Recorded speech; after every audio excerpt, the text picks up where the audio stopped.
Okay, we are asked many times, like, what is the difference between freeze drying and swell drying? And it's true, it's quite important to understand the difference in terms of different processes. So first of all, let's talk about freeze drying itself. So as you can understand, freeze drying means freezing. So one of the aspects that is very important is that if we talk about freezing a fresh product, it means that we're actually going to break the cells.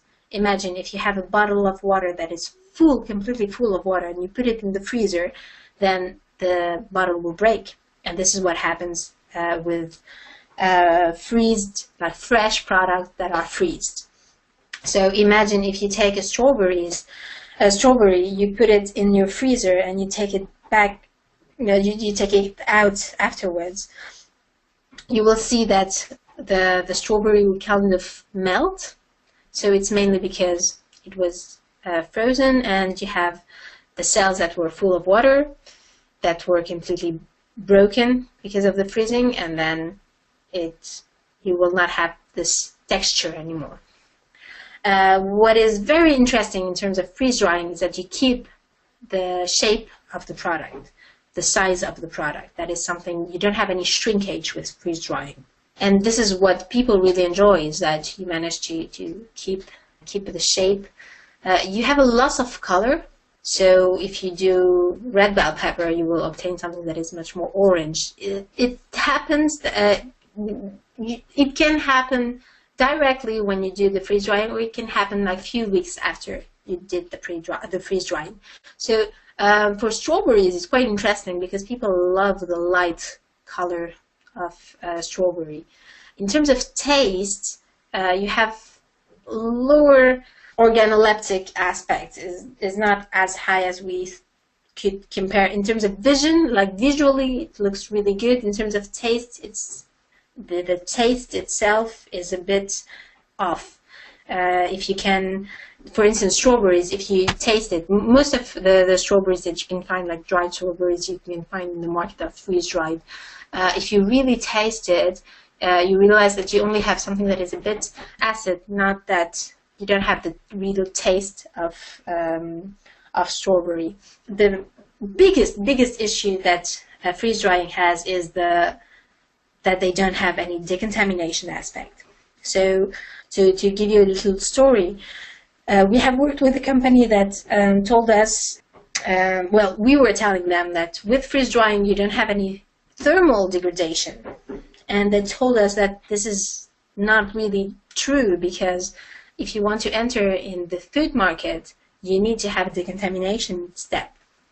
So what they do before the freeze drying is that they actually put their product either in water or in steam for several minutes in order to have a decontamination step, and then they do the freeze drying. So to say that freeze drying doesn't have any thermal degradation is not really true in terms of industrial aspect.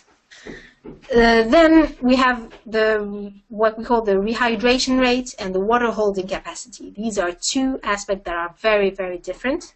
The rehydration rate is actually how fast the water can enter the product. The water holding capacity is how the water managed to remain in the product. If you actually like move your product or shake it, then the water will go out of the product. That means that you have a low water holding capacity. So as I mentioned, you have the cells that were broken, so you have a very high rehydration rate. The water enters in the product very easily, but you have a very low water holding capacity. And that is something that is difficult to explain until you have the product in your mouth. And it's actually some people that were using freeze-dried, pre-dried meals, like freeze-dried meals, where you add water, and they were telling us we don't have any texture, we don't have any structure of the product, and that is very disturbing for us. After rehydrating the freeze-dried meal, when we chew it, we don't have a real texture. So I'm going to compare it with swell drying. First of all, in terms of time, it's a big difference. Those that are very optimistic and that uses very small pieces of product needs 36 hours per batch to freeze dry their product. Usually with DIC, I put it here in yellow because it really depends also on the product, but 8 to 15 hours, and also because it will be a bit lower than the hot air drying. But here you manage to also obtain the 5% compared to the hot air drying, where it's a bit difficult to arrive to less than 5%.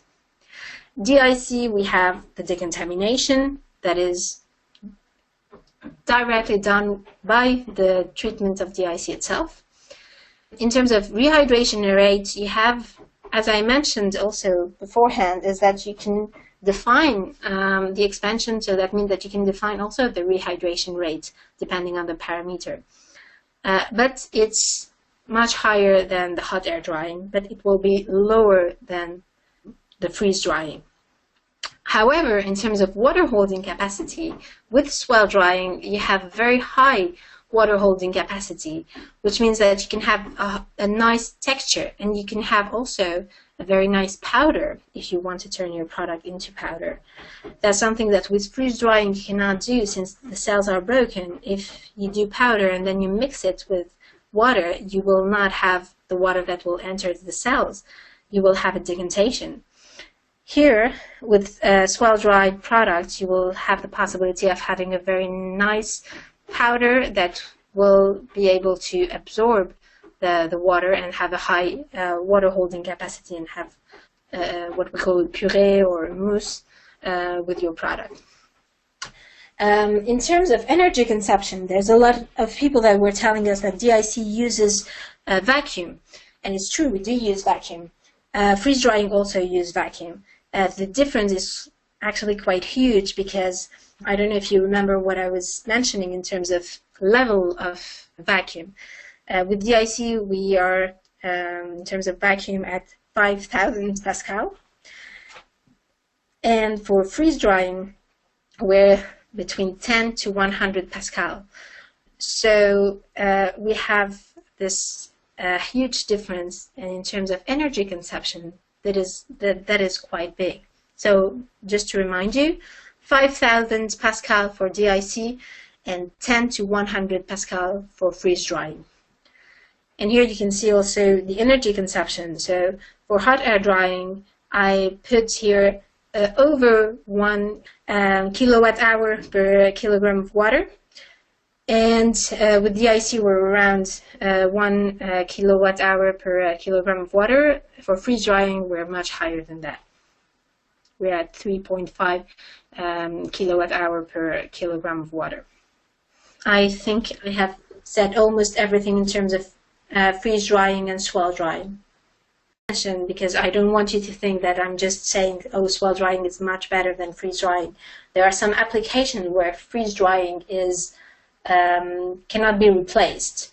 Like very high valuable components can only be done on freeze drying. But in terms of fruits and vegetables, in terms of snacking, in terms of baby food, etc., then it is much more interesting to go with swell drying.